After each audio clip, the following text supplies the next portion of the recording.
Shalom Bapak Ibu Saudara-saudariku yang terkasih dalam Kristus Yesus. Kita bertemu lagi dalam sapaan Tuhan hari ini, Sabtu 10 Oktober tahun 2020. Namun sebelumnya mari kita bersatu di dalam doa. Damai sejahtera Allah yang melampaui segala akal, itulah yang memelihara hati dan pikiranmu di dalam Kristus Yesus Tuhan kita. Amin. Saudara yang terkasih dalam Kristus Yesus, sapaan Tuhan buat kita hari ini terangkat dari kitab Mazmur pasal yang ke-23 ayat yang ke-6. Demikian firman-Nya. Kebajikan dan kemurahan belaka akan mengikuti aku seumur hidupku, dan aku akan diam dalam rumah Tuhan sepanjang masa. Sampai situ firman Tuhan. Saudara yang terkasih, saya mengangkat tema dari kebenaran firman ini, yaitu keyakinan kepastian hidup. Saudara yang terkasih dalam Kristus Yesus, dalam sapaan ini Daud menyatakan keyakinan penuh akan masa depannya bersama Tuhan. Daud mengatakan dengan penuh percaya diri suatu keyakinan akan masa depannya bersama dengan Tuhan. Mengapa Daud bisa yakin sekali akan masa depannya? Bukankah dia baru saja melewati lembah kekelaman, saudara-saudara? Kenapa Daud bisa yakin bahwa ia akan diam dalam rumah Tuhan sepanjang masa? Apakah karena Daud itu istimewa? Daud itu hebat, kuat? Bukan, saudara-saudara. Menarik sekali karena di sini Daud bukan mengatakan bahwa kunci keyakinan dia adalah karena dia akan selalu mengikuti Tuhan. Dia akan selalu mengikuti kebaikan Tuhan. Tetapi di sini Daud berkata bahwa kebajikan dan kemurahan Tuhanlah yang mengikuti dia, yang mengejar dia. Saudara yang terkasih dalam Kristus Yesus, keyakinan Daud akan hari esoknya bukan ia dasarkan kepada kemampuan dia sendiri, tetapi didasarkan kepada kemurahan Tuhan. God's grace follow him. Dan ini adalah satu gambaran yang sangat indah sekali. Karena Daud bisa yakin bahwa masa depan dia bukan ditopang oleh kemampuan diri sendiri, tetapi ditopang oleh Tuhan. Ini adalah suatu kelegaan karena kita sadar apabila manusia bersandar kepada kemampuan diri sendiri untuk bisa tetap setia, kita pasti menempuh kegagalan. Karena yang diutamakan di sana adalah ego diri, kemampuan diri. Akhirnya setiap kali kita jatuh kepada dosa yang sama, setiap kali kita merasa ragu, merasa gagal dalam kehidupan ini, rasa keyakinan ini akan segera hilang. Mengapa saudara-saudara yang terkasih dalam Kristus Yesus? Karena perasaan manusia itu subjektif. Tetapi Mazmur ini mengatakan kepada kita penyertaan Tuhan itu objektif, tidak tergantung kepada perasaan kita. Sumber keyakinan kita akan masa depan kita di dalam Tuhan itu aman karena itu datang dari Tuhan. Tuhanlah yang akan menuntun kita. Kebaikan dan kemurahannya akan mengikuti kita sepanjang masa.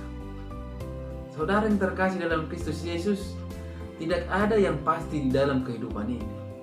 Kesehatan bisa datang dan pergi kapanpun. Harta datang dan pergi dalam sekejap mata. Satu hal yang pasti sebagai anak-anak Tuhan, kita bisa yakin bahwa masa depan kita itu pasti di dalam Tuhan. Karena Tuhan kita adalah Allah pencipta langit dan bumi dan segala isinya. Tahu segala hal yang kita alami. Apa yang kita rasakan sekarang, saudara-saudara, apa yang kita rasakan besok, apa yang akan terjadi di masa depan, Tuhan kita sangat tahu. Dan apabila kita memiliki gembala seperti ini, kita bisa yakin sama seperti Daud, saudara-saudara. Yakin memandang masa depan kita, hari esok kita, karena Tuhanlah yang menopang kita. Tidakkah saudara-saudara dikatakan dalam kitab Yeremia pasal yang ke-29 dan yang ke-11, Sebab aku ini mengetahui rancangan-rancangan apa yang ada padaku mengenai kamu.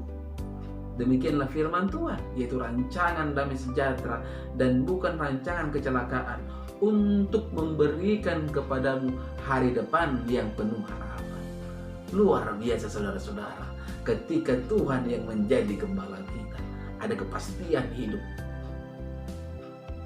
Karena Tuhan kita objektif adanya. Oleh sebab itu saudara-saudara, marilah kita menempatkan Tuhan yang menjadi gembala hidup kita. Karena kepastian hidup ada di tangan Tuhan. Kepastian hidup menjadi bagian kita ketika kita menempatkan Tuhan sebagai gembala kita. Amin. Mari kita bersatu dalam doa.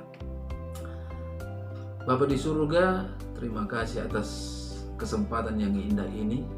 Engkau mengizinkan hamba-Mu Tuhan menyampaikan kebenaran firman Tuhan walaupun melalui media YouTube. Bapa di surga, mari setiap pendengar dimanapun berada, Engkau berkati mereka Tuhan melalui kebenaran firman. Pulihkan hidup mereka Tuhan. Yang sakit mari Engkau sembuhkan, yang lemah mari Engkau kuatkan. Yang mempunyai persoalan kehidupan mari Engkau berikan jalan keluar. Hanya Engkau Tuhan tempat kami mengadu, karena memang Engkau adalah Allah yang kami yang sangat luar biasa, yang mampu mengatasi segala perkara.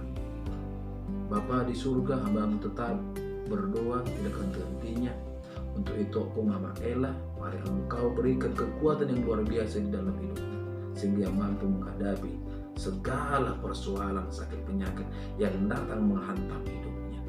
Jadi mustahil bagi Engkau ketika Engkau berkata sembuh, pasti akan terjadi kesembuhan. Begitu juga Tuhan, jemaat-Mu yang lagi merasa duka dikarenakan Engkau telah menjemput orang tua mereka. Engkau berikan kekuatan, Engkau berikan penghiburan buat keluarga yang ditinggalkan. Bapa di surga, hamba-Mu juga berdoa untuk semua jemaat yang Engkau percayakan kepada hamba-Mu.